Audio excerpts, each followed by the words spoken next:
Ustadz, mengapa suami sensitif jika berbicara masalah finansial rumah tangga?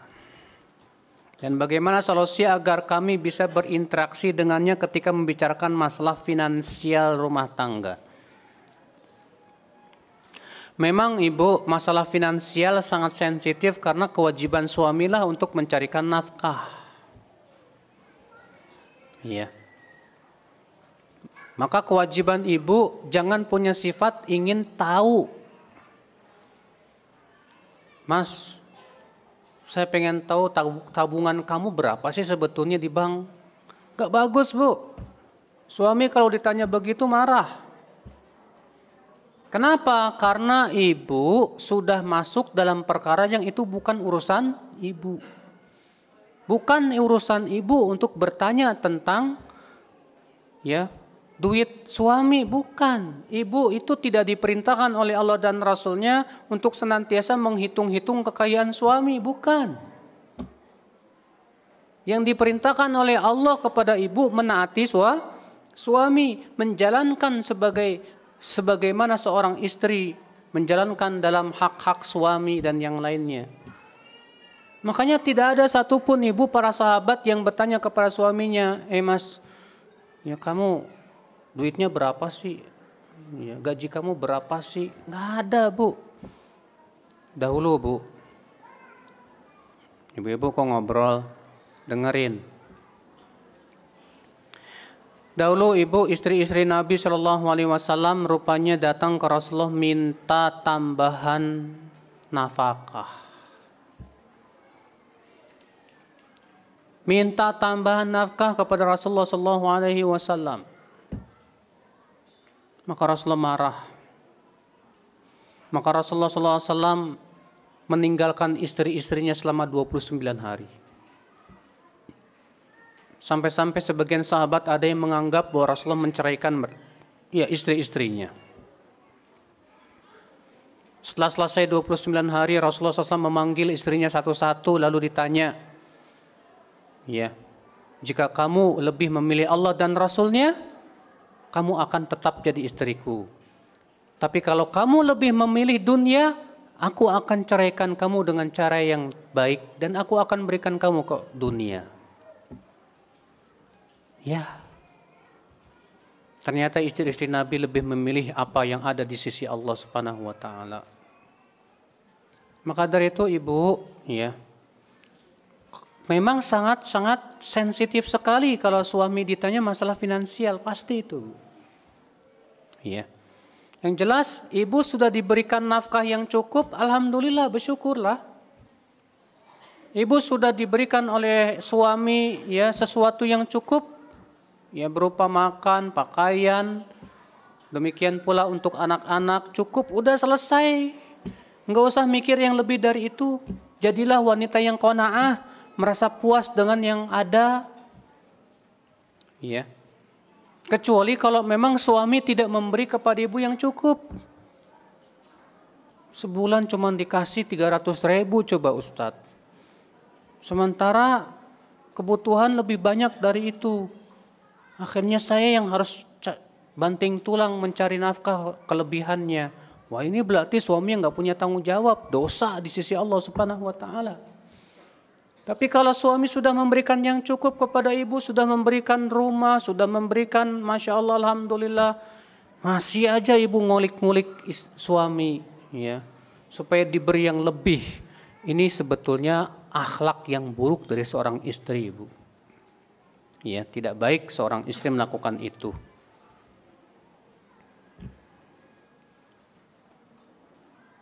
Saya ingin bertanya, apabila ada seorang suami bermaksiat seperti berjudi, main perempuan, tapi berbuat baik pada anak-anak orang lain, apa masih harus ditaati tuh suami?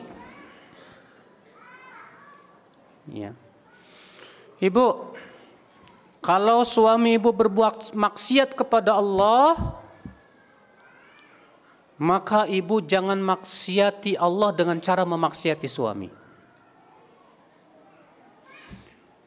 Kalau suami ibu berbuat maksiat, jangan balas maksiat suami dengan maksiat ibu kepada suami. Karena maksiat suami itu dosanya untuk dia, bukan untuk ibu. Maksiat suami adalah merupakan kesalahan yang akan dia pertanggungjawabkan di hadapan Allah Subhanahu wa taala. Tapi kan Ustadz, saya mana bisa terima kalau ternyata dia main perempuan lain, berbuat maksiat, judi dan yang lainnya. Ya, memang seorang mukmin harus mengingkari. Wanita yang salihat tidak akan ridha suaminya berbuat maksiat kepada Allah. Maka dari itulah nasihati, dakwahi, terus nasihati, dakwahi. Tapi kalau dia memerintahkan tetap taati. Kalau ternyata dia tidak ada perubahan, malah menyuruh ibu dan menyeret ibu kepada maksiat, ya sudah. Ya. Lebih baik ibu menghindar darinya, ya, dengan cara berlepas diri darinya. Bagaimana seharusnya istri bersikap apabila suami melarang istri bekerja, sementara kondisi ekonomi keluarga sangat kekurangan dan cara satu-satunya untuk membantu ekonomi keluarga adalah dengan istri bekerja. Dalam hal ini penghasilan suami benar-benar sudah tidak mampu memenuhi biaya pendidikan anak-anak dan biaya kehidupan sehari-hari. Bu, kondisinya Masya Allah, suami sudah tidak bisa membiayai pendidikan anak-anak, bahkan kehidupan sehari-hari aja nggak bisa. Ibu mau bekerja dilarang sama suami, oke. Kalau memang suamimu melarang ibu, berarti ibu harus memberikan pikiran dan masukan-masukan yang bermanfaat sama suami. Mas, kamu kan melarang saya bekerja, sementara untuk kehidupan sehari-hari saja nggak cukup, gimana ini mas? Terus gimana dong, ini kan sudah rezeki dari Allah, tapi kan mas, kita harus ada usaha.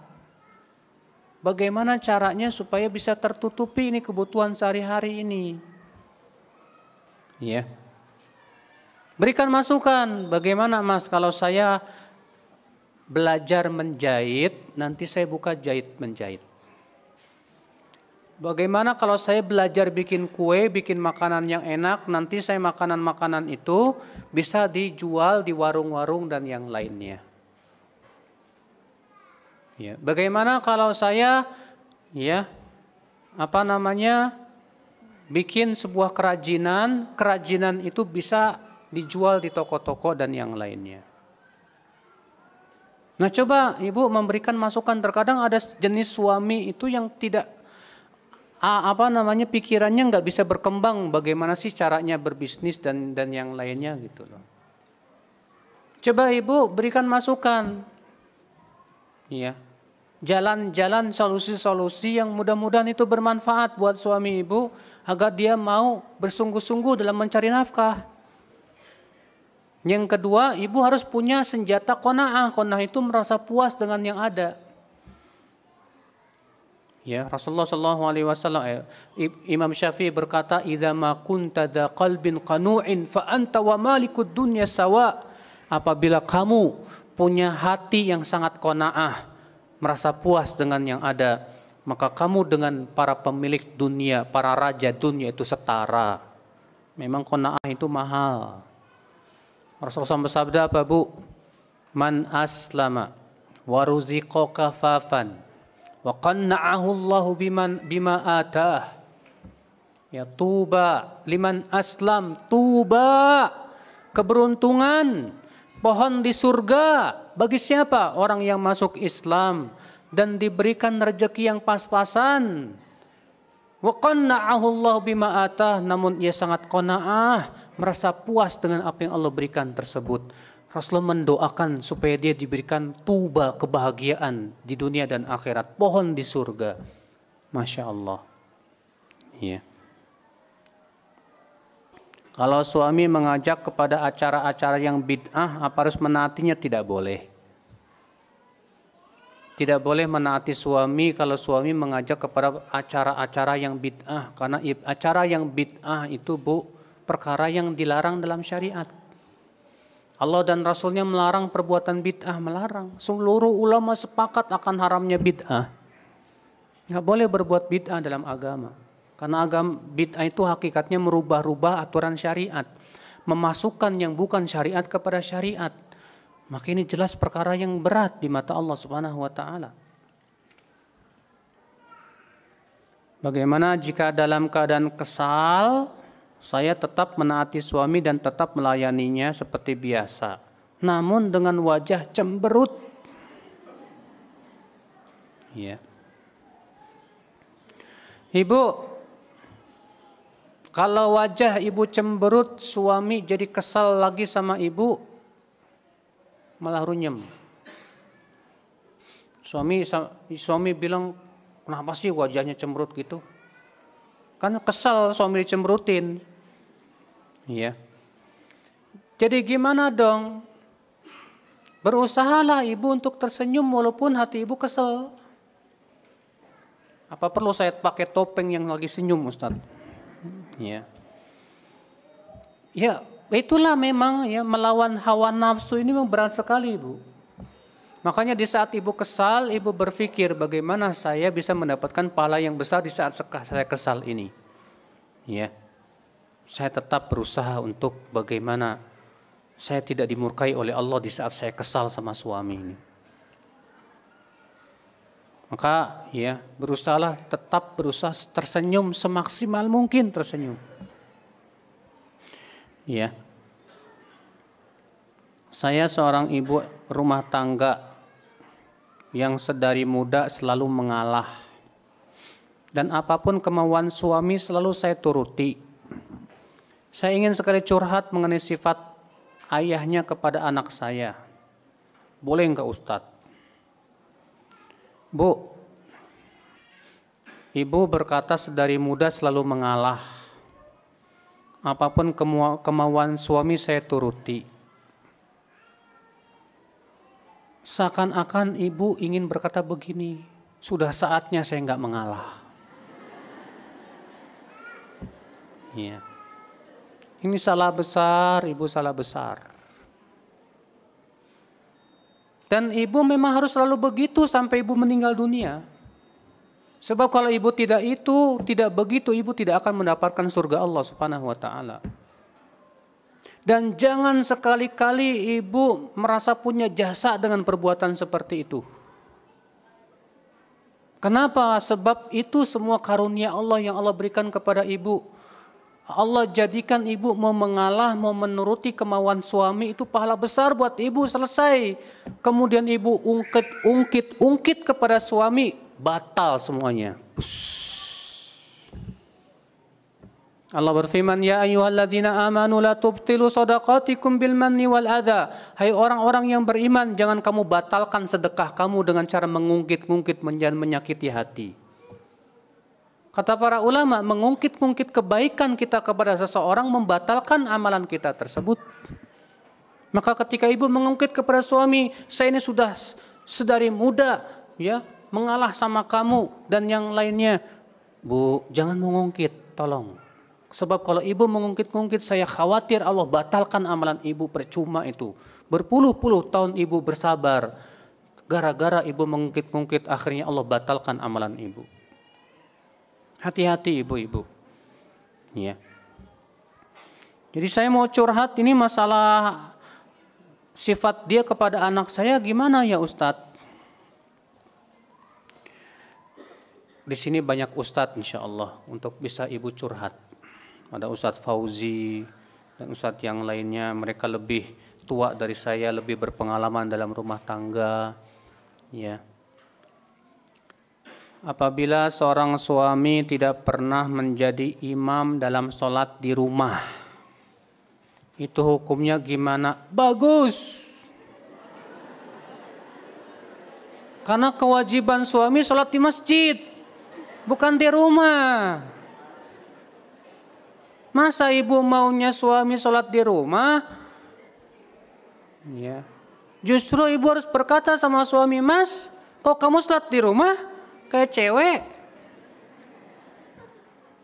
Emang kenapa? Kan Rasulullah menyuruh. Allah dan Rasulnya juga menyuruh supaya suami laki-laki pergi ke masjid. Udah kamu pergi ke masjid, sholat sana. Ya. Jadi kalau ternyata si suami nggak pernah menjadi imam dalam rumah karena dia selalu pergi ke sholat ke masjid, bagus ibu. Ibu harusnya dukung dong. Dukung. Ya. Tapi ini suaminya udah nggak pergi ke masjid, di rumah pun nggak mau berjamaah sama istri. Ya, gimana tuh Ustadz? Oh mungkin suami nggak punya hafalan Quran, malu dia bu sama ibu. Mungkin tajwidnya masih beletak-beletuk sementara ibu sudah pinter. Ya, berikan solusi kepadanya. Mas, kita ngapalin Quran yuk. Ya. Apabila seorang perempuan dan seorang laki-laki menikah lebih dari satu laki-laki, nah loh, di akhirat nanti itu dipasangkan dengan yang keberapa ya Ustadz? Mungkin maksudnya ibu ini, si wanita ini menikah dengan si A meninggal menikah lagi dengan si B, begitu kan? Atau ibu ini suaminya 2? Nggak boleh suami 2, boleh laki-laki. Masa perempuan suami 2 haram? Ya.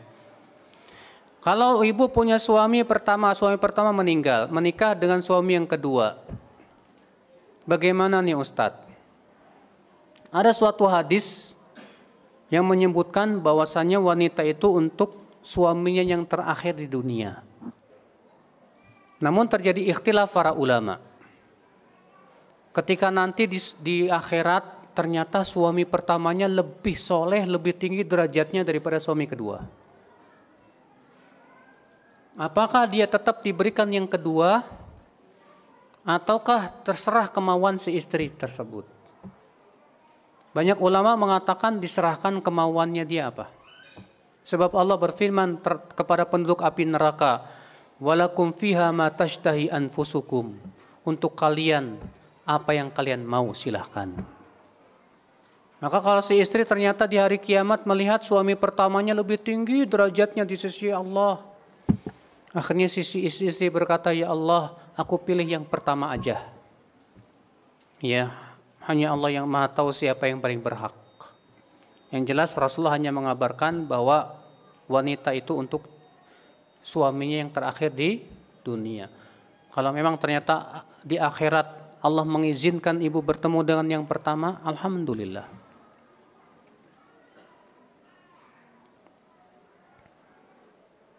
Apa hukumnya seorang istri menggunakan cadar ketika sedang bepergian tanpa ditemani suami dan diam-diam dari suami? Karena suami belum ridho istri menggunakan cadar. Bolehkah istri tetap menggunakan cadar di belakang suami dengan tujuan menjaga dan menutup aurat secara sempurna? Boleh, nggak masalah. Karena untuk menjalankan sunnah seperti cadar itu, kalaupun suami tidak mengizinkan sebetulnya nggak masalah. Kalau misalnya ibu di belakang suami pakai cadar, tapi di atas suami ya daripada berantem ya udah dibuka cadarnya, nggak masalah, bagus.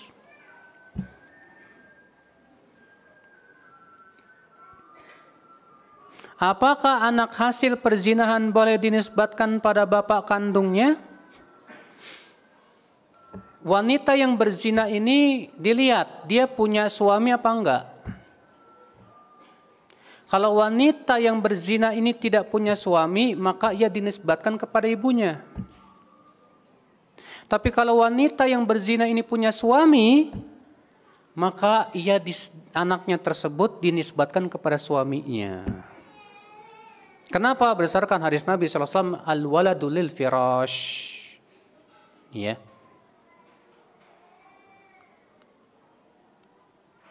Jika setelah melahirkan, lalu menikah, lalu secara agama dengan orang yang sama, lalu mempunyai anak perempuan, bisakah bapaknya menjadi wali nikahnya nanti?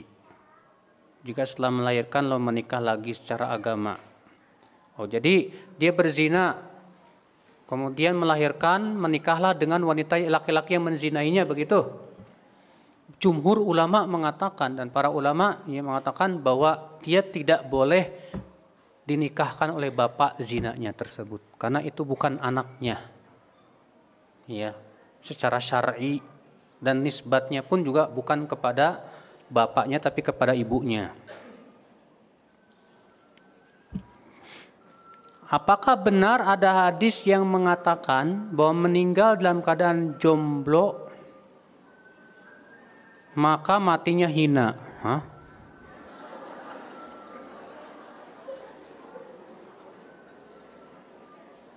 Ini jomblo apa joglo sih, Bu?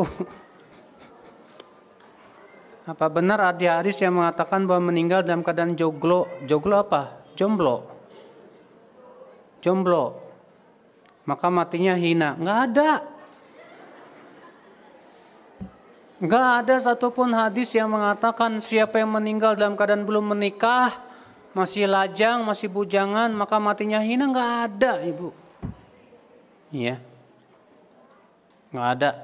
Yang jelas siapa yang meninggal di atas kebaikan, husnul khotimah, maka itu baik. Dan siapa yang meninggal di atas maksiat, maka su'ul khotimah. Masalah jomblo apa enggak itu urusan Allah. Iya. Masalah jomblo atau enggak itu kan sudah takdir Allah. Nih orang belum ya menikah tapi sudah dijemput oleh ajal. Ya gimana lagi?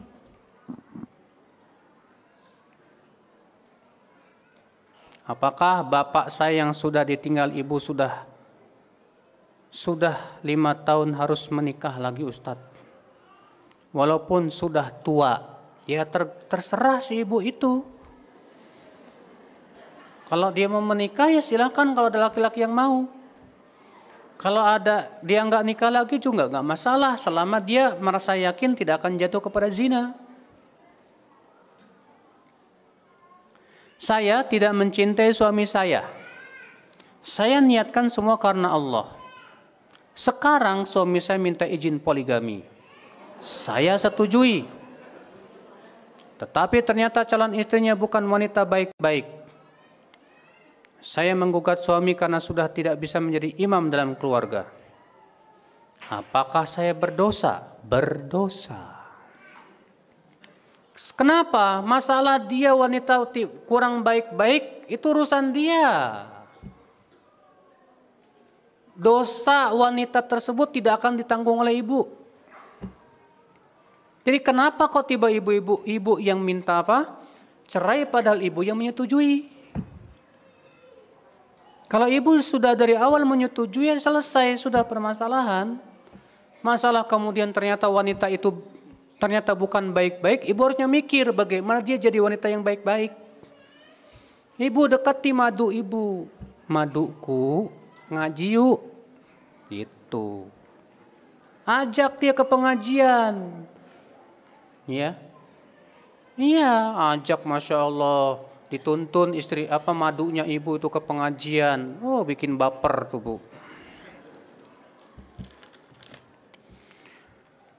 Ustadz, apa boleh di mushaf Al-Quran yang cetakannya mulai membacanya dari kiri atau surat awalnya dari kiri dipakai sebagai rujukan? Barakallahu fiik. Yang nggak sesuai dong dengan bahasa Arab. Karena bahasa Arab itu dari kanan, nulisnya aja dari kanan. Masa dari kiri ke kanan? Dari kanan ke kiri. Itu benar. Ya.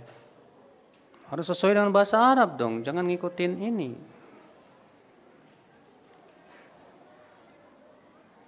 Banyak banget ya pertanyaannya.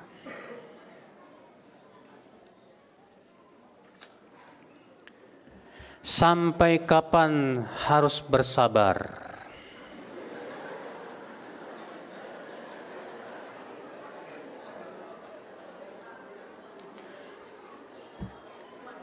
Sulit menerima suami yang poligami tiba-tiba pulang memperkenalkan istrinya yang lebih muda dan cantik.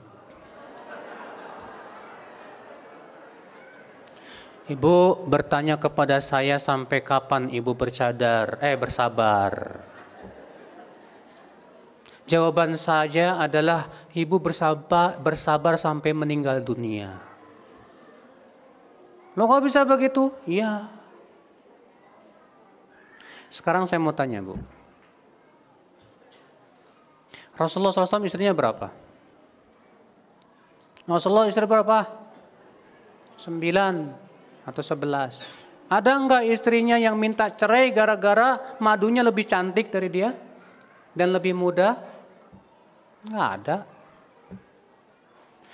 Abu Bakar istrinya berapa? 4. Umar, para sahabat rata-rata poligami, enggak ada sahabat yang istrinya cuma 1. Para sahabat rata-rata poligami, Bu. Tidak ada satupun para sahabiat yang berkata, saya minta cerai gara-gara madu saya ini lebih cantik. Tidak ada. Bahkan para ulama, Bu, rata-rata poligami. Ya, para ulama itu rata-rata poligami. Tidak ada istri-istri mereka yang minta cerai gara-gara madunya lebih cantik. Ya. Maka jadi sabarnya sampai kapan? Sampai meninggal. Jadi gimana dong Ustadz? Kalau meninggal apakah nanti saya? Ya sabar, yang penting ibu dapat surga di sisi Allah. Ya, sabar, karena masalahnya ibu, Allah dan Rasulnya mengizinkan laki-laki menikah 1, 2, 3, 4. Gimana lagi? Disinilah memang Bu, ujian terberat dari seorang istri adalah ketika suaminya kawin lagi. Benar, itu ujian terberat seorang istri ketika suaminya kawin lagi. Makanya berbahagialah ibu yang suaminya Masya Allah, ya, yang selalu berkata yang bilang kepada istrinya begini, mah, ya, saya rela untuk ditangkap pencuri dengan tuduhan mencuri hati kamu. Masya Allah. Pokoknya kalau kamu menyuruh saya menikah lagi, saya akan pergi ke kelurahan minta surat ketidakmampuan.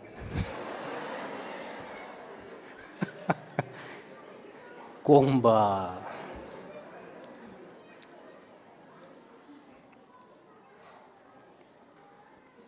Apakah tips tersebut untuk istri berlaku juga buat suami? Ya.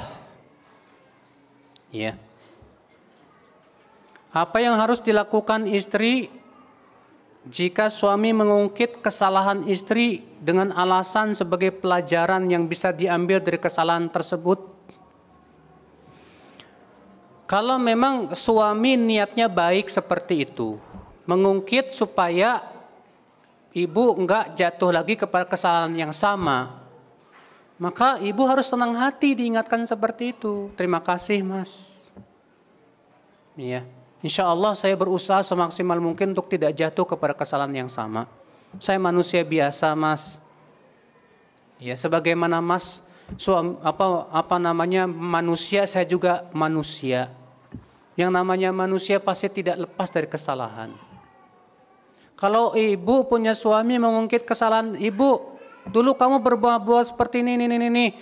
Alhamdulillah Mas, saya sudah bertobat sama Allah, alhamdulillah. Tolonglah maafkan kesalahan saya. Sebab kalau saya mau mengungkit kesalahan Mas, saya juga bisa kok.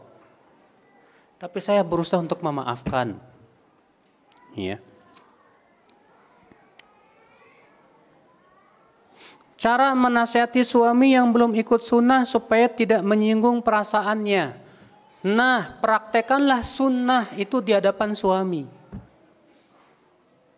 Supaya suami melihat betapa indahnya sunnah. Ketika ibu akhlaknya bagus kepada suami, mempraktekkan sunnah yang telah ibu pelajari, suami akan bertanya kepada ibu, mah kamu kok ngaji sama siapa sih? Masya Allah setelah ngaji kok semakin luar biasa pelayanannya. Ya, oh sama Ustadz Fulan. Pasti Ibu semakin ngaji, semakin luar biasa pelayanannya kepada suami. Oh itu Masya Allah. Adik suami saya perokok berat. Bolehkah seorang istri membuatkan kopi?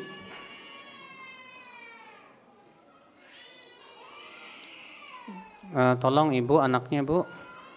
Bolehkah seorang istri membuatkan kopi suami sebagai teman minuman untuk rokok? Boleh kalau sebatas ngasih kopi mah, asal jangan dikasih rokoknya. Ya, nggak apa-apa. Beliau buatkan kopi, kemudian sajikan kopi sambil disimpan di situ buku kecil tentang hukum rokok. Nah, itu Bu. Ya.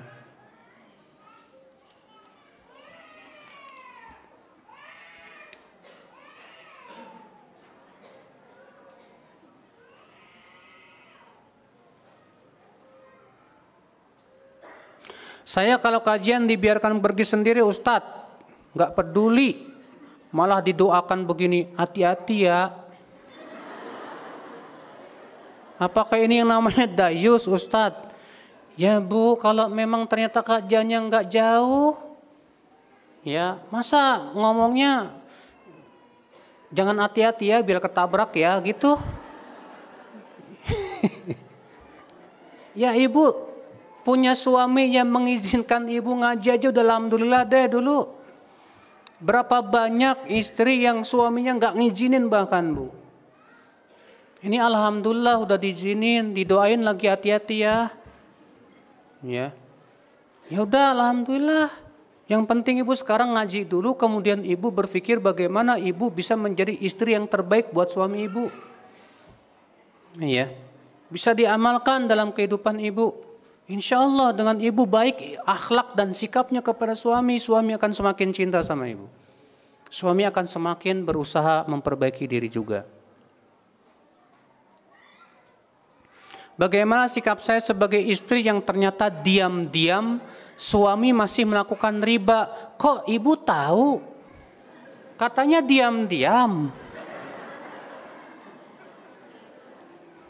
Ibu bilang ternyata diam-diam. Berarti kalau suami diam-diam harusnya Ibu nggak tahu dong. Ya Ustadz, saya coba berusaha cari tahu. Nah Ibu yang salah. Itu namanya Ibu nyari-nyari apa? Kesalahan. Itu namanya dalam Islam itu jasus, memata-matai. Memata-matai itu nggak boleh Ibu. Kalau memang dia diam-diam Ibu nggak tahu, ya udah itu urusan dia dengan Allah Subhanahu wa taala. Tapi kalau qadarullah ya nggak sengaja Ibu kedapatan suami lagi makan riba, nah disitulah Ibu berusaha untuk menasihati dengan cara baik-baik. Mas, ini saya punya hadis, dapetin hadis Bu Mas. Apa? 1 dirham riba dosanya sama dengan 36 kali berzina. Iya. Sampaikan hadisnya biar dia tahu.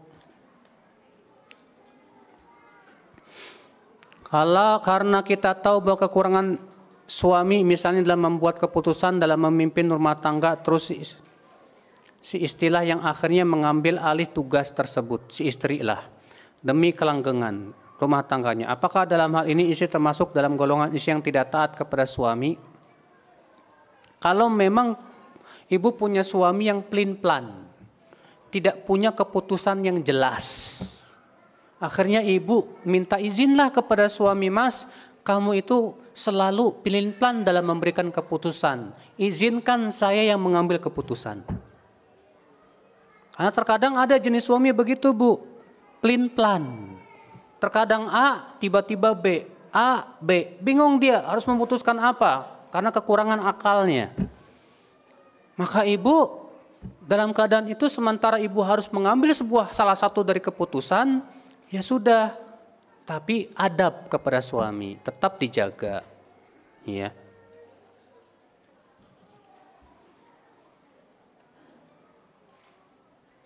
Apa yang harus saya lakukan kepada suami yang perhitungan banget Ustadz?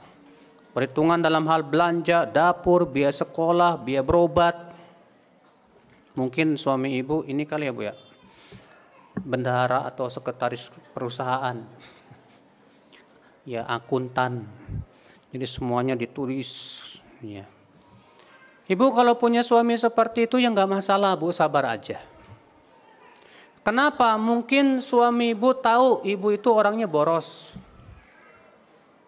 Mungkin semuanya itu Ibu supaya suami mengajarkan kepada Ibu agar kalau belanja itu mikir-mikir apa manfaatnya.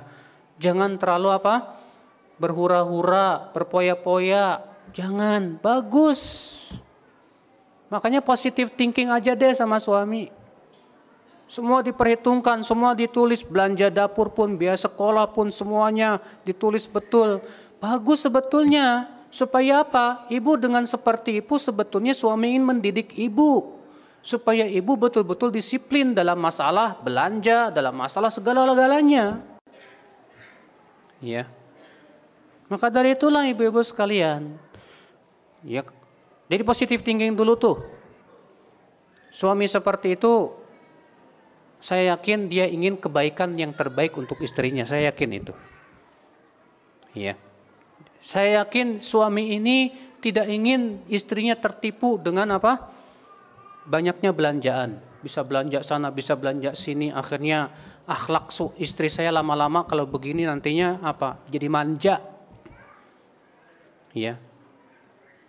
Ya memang kenyataan demikian ketika suami terlalu royal sama istri, semua dikasih duit, nggak perhitungan. Akhirnya apa? Istrinya terbiasa beri barang ini, mobil ini, beli itu. Akhirnya apa? Ketika suaminya ngasih yang sedikit, cemberut. Memang mudorot, betul. Maka mungkin suaminya ini ingin mengajari istrinya kebaikan buat dia insya Allah. Saat berikan kami nasihat bagaimana agar kami kaum Hawa dapat menerima takdir saat suami berpoligami. Langsung ibu ingat Rasulullah, suami saya berpoligami, dulu Rasulullah berpoligami. Ibu langsung ingat para sahabat, suami saya berpoligami, para sahabat semua berpoligami. Mungkin suami saya ingin mengikuti Rasulullah dan para sahabatnya. Rasulullah bersabda, ibu langsung ingat hadis, khairukum aktsarukum nisaan, sebaik-baik kamu adalah yang paling banyak istrinya. Wah, suami saya menjadi yang terbaik. Masya Allah, alhamdulillah. Ya, begitu ibu.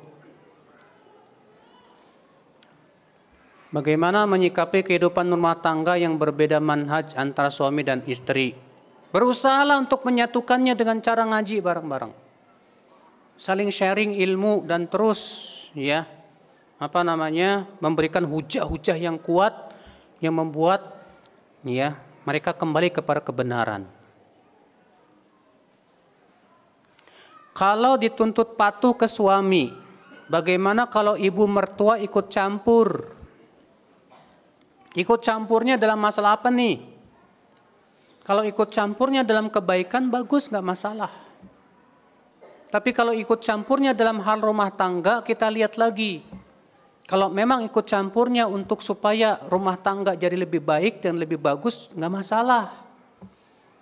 Tapi gara-gara ikut campur mertua, akhirnya hubungan dengan suami semakin jauh, semakin retak dan yang lainnya, ya, di mana ibu mertua ternyata orangnya sangat matre. Ya, dan yang lainnya, ya tentu berusahalah yang pertama ibu menjadi menantu yang terbaik dengan cara memperlihatkan kesabaran dan akhlak yang mulia. Ya, dan insya Allah kalau ibu berakhlak bagus kepada mertua, mertua sayang banget sama menantunya insya Allah bu. Ya, dia akan berusaha untuk memberikan yang terbaik kepada ibu.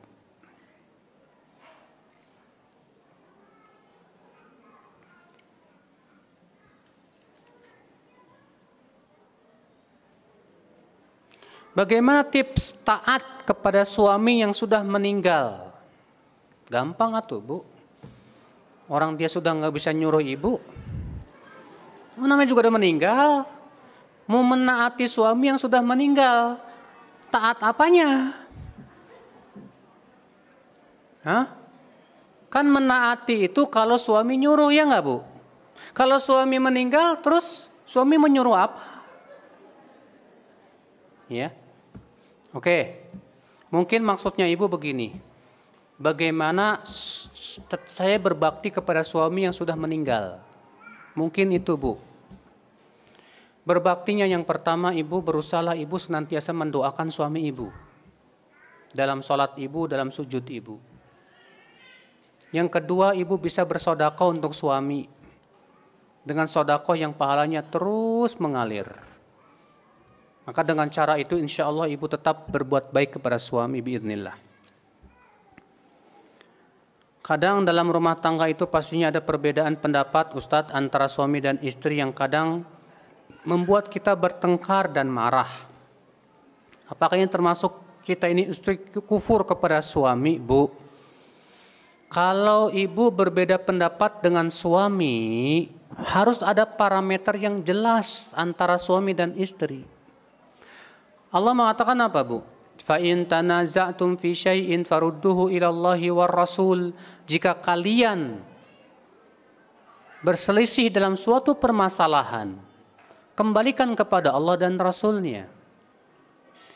Allah menyebutkan jika kalian berselisih dalam suatu permasalahan, permasalahan apa? Allah tidak menentukan, pokoknya semua permasalahan, bahkan permasalahan dalam rumah tangga.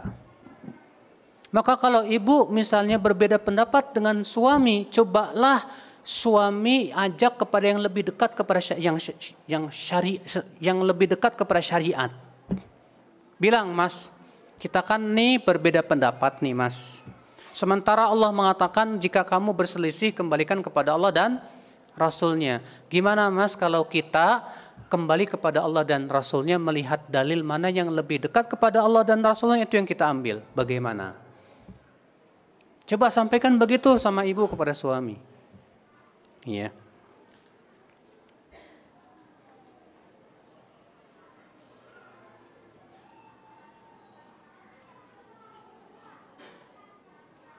Bagaimana jika akhwat terlambat bangun pagi setelah iqomah subuh mau sholat subuh? Nah kalau dia sholatnya di rumah, nggak masalah kok beliau dulu. Karena kan iqomahnya di masjid.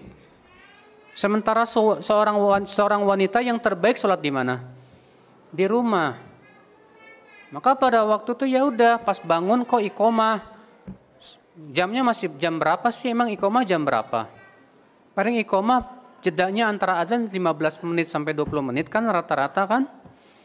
Ya udah berarti waktu subuh masih panjang kan? Masih panjang, ya udah kau beli aja nggak masalah kok, Bu. Ya.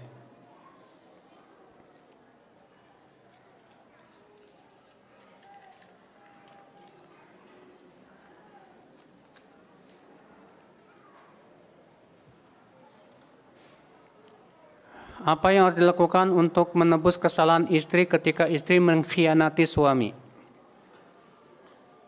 Jadi ketika mereka dalam masa iddah talak, sang istri tanpa sengaja menerima pinangan pria lain tapi qadarullah gagal dan mereka pun rujuk kembali. Kalau memang dulu menerima itu karena ketidaktahuan, ya udah taubat sama Allah. Karena masalahnya itu dosa kamu kepada Allah Subhanahu wa taala. Taubat kepada Allah Subhanahu wa taala. Saya nggak tahu gimana lagi. Ya, kalau sudah rujuk, alhamdulillah perbaikilah akhlak kamu kepada suami kamu. Ya, semaksimal mungkin untuk berbakti kepadanya. Wallahu alam, semoga yang saya sampaikan bermanfaat. Mohon maaf bila ada kata-kata yang tak berkenan di hati. Subhanakallah bihamdik, asyhadu an la ilaha illa anta, astaghfiruka wa atubu ilaik. Wassalamualaikum warahmatullahi wabarakatuh.